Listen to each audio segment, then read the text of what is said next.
No mai haere mai, ko Joaquin Tokonua, ko o te rangatira te Waihanga Kimu o Aotearoa. Hello and welcome. My name is Joy Keane and I'm the Executive Director at the New Zealand Game Developers Association. Thanks for joining us, and you'll shortly hear from Chantal and Toby from NZ On Air about everything you need to know about the GDSR. A couple of quick housekeeping points. It would be really appreciated if you'd keep your screens off and your microphones off until the end of the presentation. We will have the opportunity to ask questions there. You just drop them in the chat box and we'll get those answered for you. So with no further ado, I'd like to hand off to Chantal. Chantal, take it away. Everyone, tēnā tātou katoa, and welcome to our webinar on the upcoming Game Development Sector Rebate 2025. We're really happy you could join us today. So let's have a look at what we have on the agenda. First, we'll do a quick introduction to the fantastic team here at New Zealand On Air and the people working to support your mahi. We'll touch on where the GDSR came from, what it's all about, and how it works. And if you're new to it, don't worry, we'll break it down step by step. We'll then share some key updates based on insights and feedback from our first year of implementation this year. And we'll walk you through everything from registering and applying to assessment, payment, and how accreditation works. Finally, we'll wrap up by answering your questions and clarifying anything you'd like to know, so do feel free to pop any questions in the chat throughout the talk, and at the end we'll go through them together. All right, over to Toby. All right, so a bit about us. We'll start with a pepeha and then tell you a bit about us. So, tēnā tātou katoa, ko whakskauta te maunga, ko div te awa, no hamene ahau, ko las toku whānau, ko Toby toku ingoa. Hi everyone, I'm Toby. I'm the GDSR Program Manager at Irirangi Te Motu, New Zealand On Air. I am German. I used to be a guild leader in the Lord of the Rings Online for a long time, which then led me to join Riot Games, where I was for 6 years in the early stages, going from 200 employees globally to over 2,000. So I've seen a bit of growth there, which was a really great experience. I moved across to New Zealand with my wife in 2018, where I worked as an agile coach in Hamilton before coming across to Te Whanganui Atara, Wellington last year to reconnect with the games industry. Not that many of us up in Hamilton. So I joined New Zealand On Air in June of this year, and I'm just really happy and honored to contribute to the growth of so many studios around here and to be among all of us. Over to you. Tēnā tātou katoa, ko kotarangi te whakapaparanga mai, engari ko waikanai te whenua tupu, ko kāpati te kāinga, ko kāpati mō tere te maunga e rune tāku nako, ko rōkawa moana te moana e mahoa ne aku maharahara, ke te whanganui atara o e noho ana, he kai whakahaere ko papa o e Irirangi Te Motu, ko Chantal aho, tēnā tātou katoa. So, hello everyone, my name is Chantal, and I was born and raised on the beautiful Kapiti Coast, Waikanai to be specific, often known as God's waiting room because it has the highest retired population per capita of any other place in New Zealand. It's where I fell in love with the ocean and nature. I'm the former CEO of Dinosaur Polo Club and a former board member of the New Zealand Games Festival. And I really care about doing my part to give back to our awesome game dev community. I now do my mahi for the incredible team at New Zealand On Air as the program director for our first ever National Games Rebate. Outside of work, I'm what you might call a serial hobbyist. I pick up an average of 4 new hobbies a year. And lastly, I share my home with 2 delightful Flemish giant house bunnies, Lilu and Benny. Alrighty, that's me. Back to Toby. Sweet. So as you can see on the slide here as well, at New Zealand On Air, we are the GDSR team in terms of full-time work, but we are supported by a host of amazing people in the wider New Zealand On Air operations, finance, legal, and communications teams. Some of which are here today lurking, and we have Luke and Suzanne standing by there for questions later. And Yep, that sets us up to move on to the next slide. So a bit about the GDSR itself and when it started. It's the game development sector rebate that was introduced by the government in 2023 in response to calls from the industry for more support, providing up to $40 million a year with a maximum rebate payment of $3 million per business. This came at a crucial time, especially with the Australian rebate pulling our local talent and studios across the ditch at the time. And the rebate was developed with the Ministry of Business, Innovation and Employment playing a key role in writing the policy. We completed the first year of the rebate this year after holding both a pilot phase and a general round, funding a total of 33 studios. Now, the pilot phase allowed us to test our approach early on, but will not be held in future years. So from now on, it'll always be one general round per financial year. The goal of the rebate is to help the New Zealand games industry keep their talent in Aotearoa and support the growth of our incredible local studios. Another focus being on the promotion of original IP in New Zealand, which further boosts the growth and sustainability of the industry while also contributing to New Zealand's weightless exports, helping the country in the export-led recovery. So now let's take a look at how it actually works. Okay, so essentially to qualify, your business must be a New Zealand-based company with a valid New Zealand company number and have spent at least $250,000 on eligible game development activities in New Zealand during the last financial year.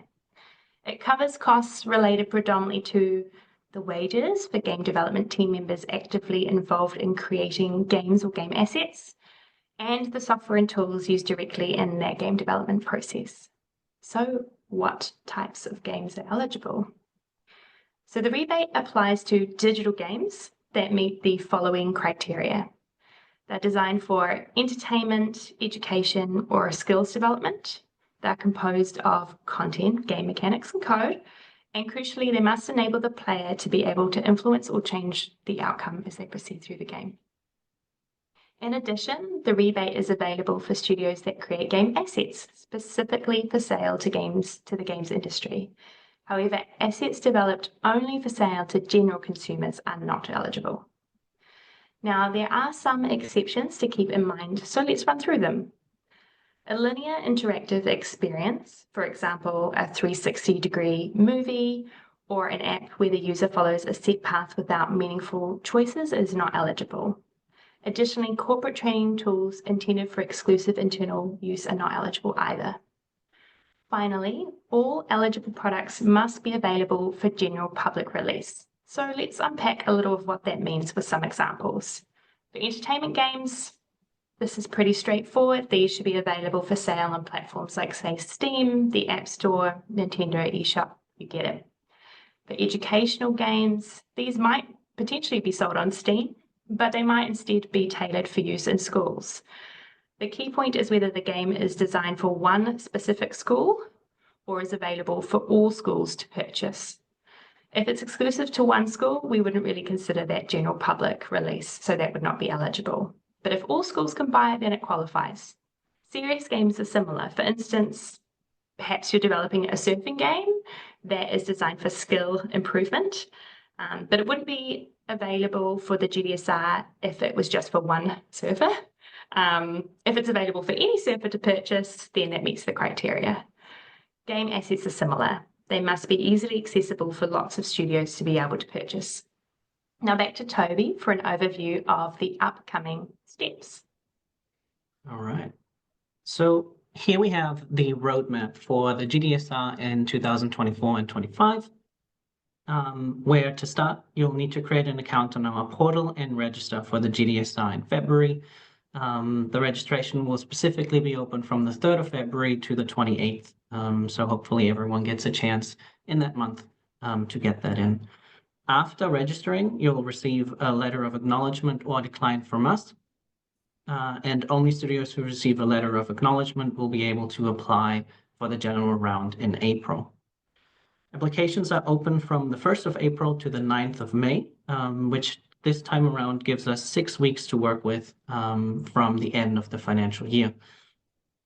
But It will likely require a couple of you to collaborate on financial, game, and business information. So do make sure to give yourself enough time to work through all those parts in April. Through May and June, we will then assess applications and share our decisions in July. Those who were assessed as eligible will then receive a letter of offer from us, which needs to be signed by 2 signatories and returned to us.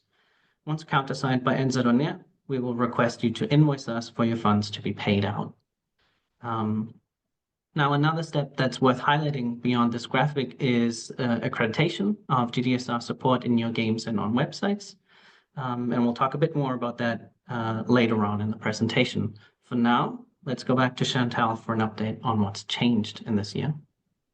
Yeah, okay, so what's new?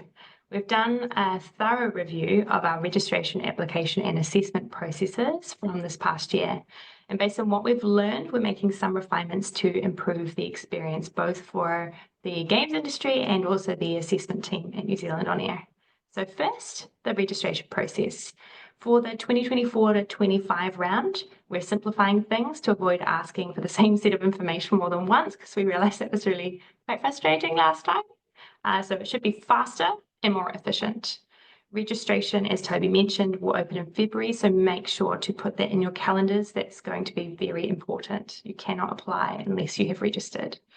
This time around, we're removing the need for financial projections as part of your registration. So instead, we'll simply ask you to confirm that you feel confident that your studio's financial year expenditure will surpass that $250,000 mark in eligible game development costs. We'll also collect a few key contacts. So a primary financial contact, a game project team contact, and a general business contact in case we can't reach the first 2. For work for hire studios, if you're subcontracted by another New Zealand company, it is important to check whether they've already received government funding for the same project. During registration, we will ask about this as part of our government's strict no double dipping policy. So essentially, your eligible costs must be distinct from those already covered by other public funds. Now, on to applications. Applications will focus on your financial expenditure for the year and the game projects you've been working on. This year, applications, as mentioned, will open in April, but for 6 weeks rather than 4 weeks as they had this last year. To streamline the assessment phase, we're now introducing mandatory templates for both the financial details and the project details. These templates will make the process more efficient by reducing the back and forth between you and our assessment team and serve as living documents that you can update and use each year. These templates are already live on our website, giving you plenty of months to start filling them out in advance. One of the other big updates for this year is that NZ On Air is moving to a new purpose-built funding portal. This means that all studios, whether you applied last year or not, will actually need to re-register in this new system in February. The portal has been designed to make the application process smoother and more streamlined for everyone. That said, because the portal is brand new, there may be a few bugs as we roll it out. So if something's not working quite right, please don't hesitate to reach out to one of us on the team and we'll help you get things sorted as quickly as possible. In addition to the portal, we're also launching a brand new website towards the end of January or early February. Things might look a little bit different there, but the updated site will be much more intuitive and user-friendly, making it easier to use the search function to find information and the resources you need. All right, back to Toby. All right. So for the final stretch, let's take a look at accreditation. When you receive the rebate, you'll need to include the GDSR logo on your business website, your game website, and in the games you've claimed for. There are 2 reasons for this. Firstly, it's important for New Zealand taxpayers to see how their support is helping grow our country's games industry, where this visibility just helps build trust and showcases the impact of their contributions. Secondly, displaying government support prominently can significantly enhance the appeal of both your studio and New Zealand's games ecosystem to international publishers, platforms, and partners, which we've already seen examples of how this support has encouraged platforms to expand their plans for New Zealand games, the New Zealand games industry. By promoting the rebate together, we're collectively telling the success story of New Zealand's games industry. Now, on the practical side, we understand that updating your game for something like adding a logo can be a significant effort. And that's why we're happy for you to bundle that update into your next planned release, as long as that's completed within 6 months of receiving the rebate. We're also aware that there are a few edge cases to be aware of. For example, unreleased games don't need to include the logo just yet, but we will ask for you to verify the inclusion on release.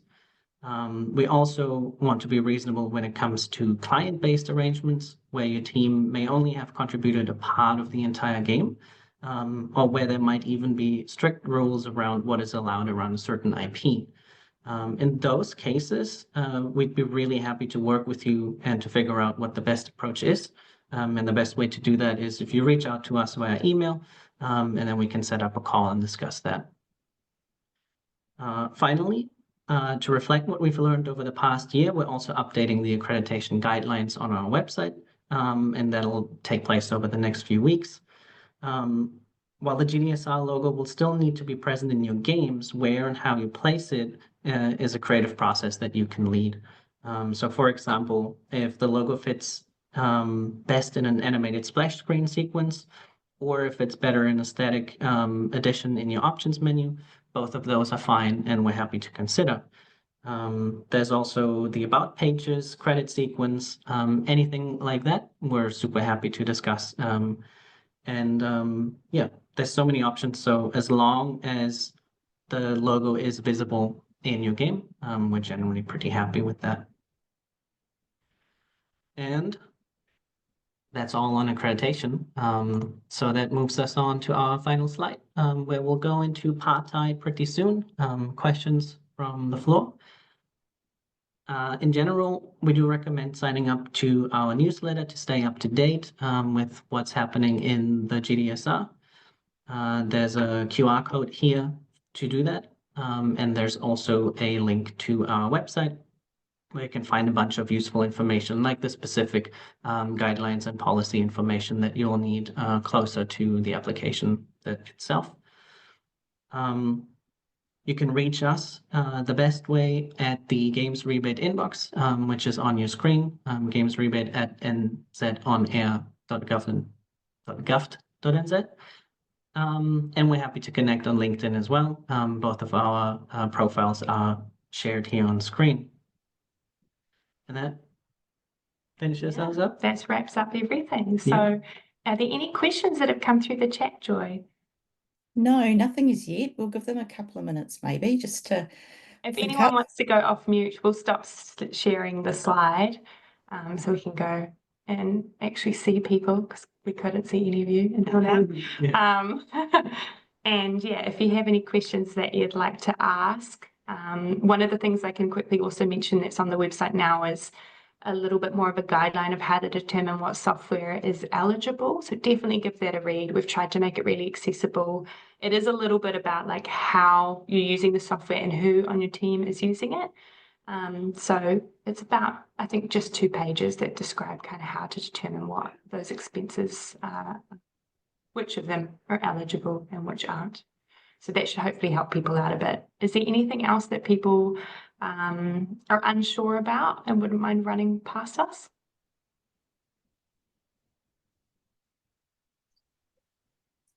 I'm not sure about questions. Oh, sorry, Joy. I was just going to say just some other things perhaps to find on the website, which are quite useful.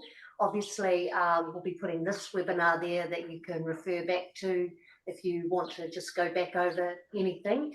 And I was also thinking too, in terms of what sort of documents perhaps that someone who's new to GDSR might read through. Would you recommend perhaps starting with the guidelines, I would think, perhaps Chantal and Toby? Where to start? In terms of the guidelines, well, there is the GDSR guidelines doc, which basically explains in a little bit more detail how it all works, similar to what we've covered today. So that's always a good one as a refresher, particularly as a couple months are going to pass before you start diving into the space. I would definitely download the financial template and the game projects details template if you haven't yet. The financial template is new. I mean, we did actually have a version of it for people to use optionally earlier in the year, but now I think for everyone and for our assessment team, having the same set of information from everyone will be really useful. So definitely have a look at that.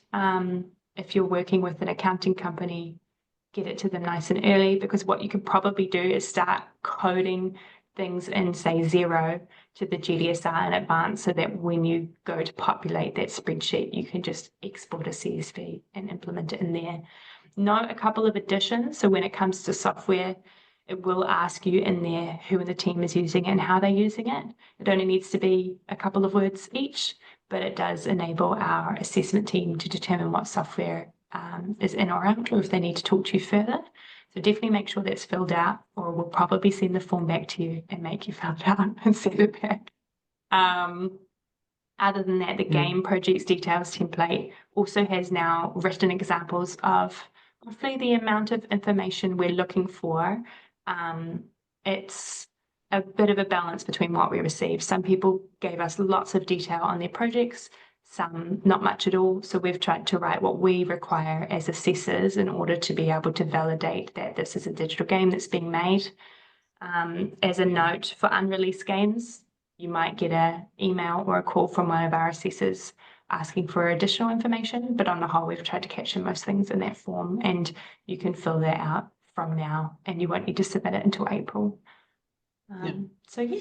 Yeah, and I think that covers a lot of it. If you just want to get an understanding of your expenditure on what might be eligible, or if you'll meet the threshold, for example, definitely the eligible expenditure section in the guidelines will be really useful to just read through, because it gives you a list of what is eligible, but also some examples of what is not, basically what's excluded. So that'll give you a good starting point. Excellent. There are a couple of questions here for you. The first one is around shareholders and owners that are developers but aren't receiving a regular salary. They don't have payslips. How do you propose that that's dealt with? I might throw this one to Luke, but one of the things that I would share is that when it comes to particularly say a founder or a CEO, his time might be split across multiple types of work, from game development to business operations. Do make sure to apply for the percentage that is game development. So say 50% of your time is game development and the rest might be more in the operational space. You can apply based on a percentage, but just make sure that you're tracking that somehow. It can just simply be through time tracking software where you say, you know, you have tags for just key categories of work. We don't need it broken down into the minutiae of exactly what tasks you were doing that day. It can be really high level, but just a note before I pass to Luke, who is on our finance team, that you can actually apply for those sorts of roles that are split across. You just give it to us as a percentage. So Luke, how would the finance team like to have this information provided? Yeah, so the wording for the design features document, which is on the website, is well-structured remuneration packages. So in cases like this, it's not that they're not eligible, it's just that we just need to find some sort of evidence. So something that we can report back to and point to and say, you know, you've paid them X amount this year. How do we get to that figure? Where's the kind of evidence? And usually that would be, you know, through payslips. And like Chantel said, if you are in like a CEO type role, you would maybe split your time depending on how involved you are in the development and compared to the day-to-day running of the business. And if it's not payslips, then I guess whatever evidence you have to show that that person has been paid and how much and the dates and that sort of thing. So it's a little hard to do without that, but I'm sure there'll be some sort of, you know, usually you'd have some sort of evidence or something that you can keep track of that. So dividends. Yeah, so it might be potentially providing an extract of your expenses from Xero or the accounting software that you're using. But you know, that's a good point. You'll be able to provide that information just as a line item in our financial spreadsheet. The evidence of that would more be required if you're selected for audit. So, and we will ask for some extracts from Xero as well. But yeah, diving into pay slips and things like that is more what you might do if you are one of the 20% of studios that are randomly selected for audit each year. We've got another question here, a few questions apparently. What are some examples of the compromises that have been made around accreditation in client work? Yes, okay, so what we thought we'd say, instead of you have to do the logo in credits, we've moved to just putting it somewhere in games. But with client work, we've just basically kept it relatively high level in the accreditation guidelines and said, talk to us, because we have had a couple that have reached out and said, hey, like, I thought it was going to be fine, but actually it turns out the IP we're working with has a strict rule that, you know, accreditation, any logos from any government agencies around the world cannot, you know, go on this product. So with them, we're kind of willing to make compromises. If there really is no ability for it to end up in the game, then maybe there are other places we can put it online that are going to be seen. But on the whole, especially if you're developing the entire game, we would really like to see accreditation in there somewhere, because it helps promote the New Zealand ecosystem, which benefits all of the studios. It helps make them more likely to have publishers, platforms, and investors visit the country and actually look at it as a place for investment. We've already seen that actually start to grow, which is really wicked after just, you know, this first year. So essentially, whenever it's an edge case and just something, you know, you can't meet the accreditation guidelines as they're written, just reach out to us and we'll have a conversation and try and find a compromise.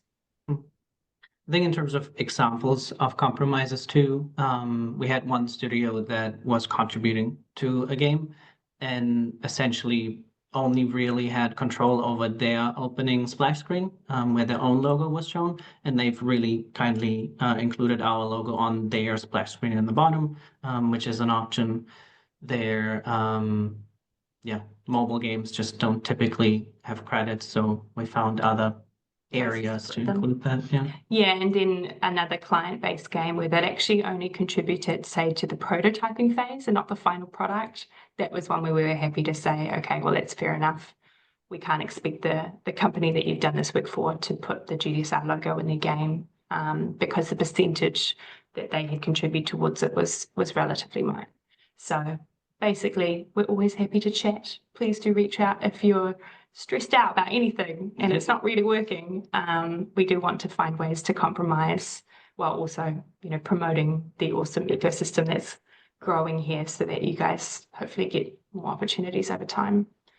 Who is the best person to reach out to for clarification on qualification of some specific projects? Yeah, that would be Toby and I. So that's the games rebate inbox in the NZ. So any questions you have, send them through there and we'll either respond in writing if it's pretty straightforward, or we'll set up a time to have a call and hear about the situation or the game in detail and give you a little bit of guidance. Any other questions?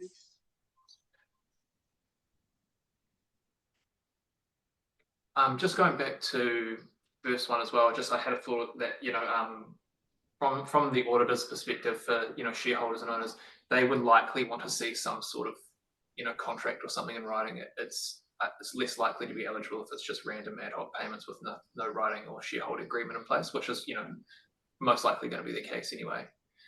And also, just quickly, I'm not sure how many people are here from the last that were in the year one GDSR, but I just really wanted to reiterate that this year we are doing a financial template, which is you know, a requirement to be filled out. So I just really want to drill that home, that that's different to last year. So that's probably the big thing that'll change if you did do it last year. And we're hoping it'll make it a lot more simple, or at least we'll get all the information in a more simple way, and it's everyone's kind of giving the same information, and it should reduce, you know, our admin time and your admin time.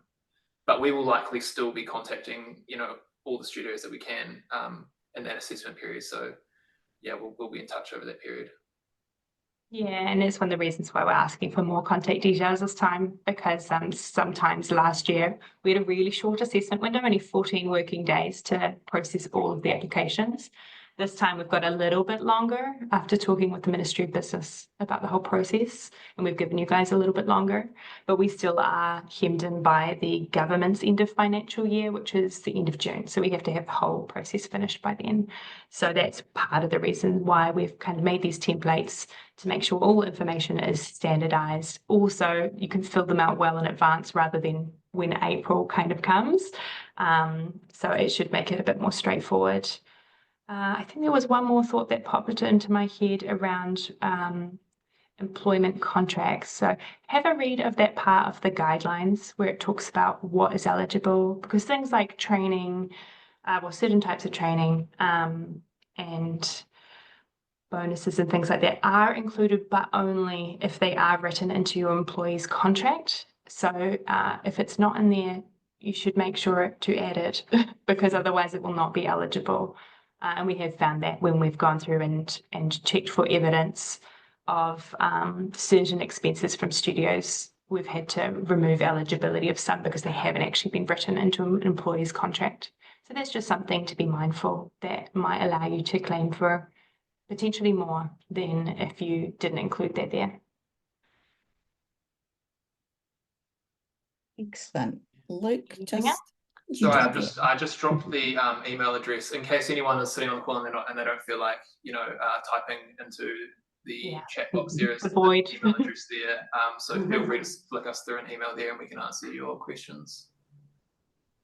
Okay, well, if we don't have anything else, I might wrap up. And what Toby and I will also do is we do want to keep visiting studios and getting lots of feedback. We'll be approaching this the same way. We do game development, which is getting feedback, iterating, refining each year, trying to make it as accessible as possible. So if you do have any feedback, we really want to hear it. Someone gave us some feedback yesterday of kind of putting some things in infographics, which we thought was a really great idea. So we'll try and do that sort of work over the next few months to put some more things into like a visual way to represent that information. But yeah, any ideas we're really keen to hear, and we'll also try and visit the different centres across New Zealand a couple times a year. So we might reach out to you to see if you are willing to let us pop by and say hi, just so we can get to know your team and see the cool stuff you're making. So yeah, I think that's everything from us. And thank you, Joy and NZGDA, for hosting us once again. We really appreciate it. No problem at all. Thanks so much, Toby and Chantal. That information was really good. And knowing that there's a new portal system for everybody to register with this year is obviously a really key factor of getting your application through. You're not automatically registered if you registered last year. Look, once again, thanks, Toby, Chantal, and your team, of course, Luke, Suzanne, for all your input. The video for this will be up on the NZGDA video library soon, probably next week, and we'll also be sharing it with the NZ On Air team so that they can put it on their website as well. That email address to get hold of Chantal or Toby once again was gamesrebate@nzonair.govt.nz. Thanks everyone, ka kite.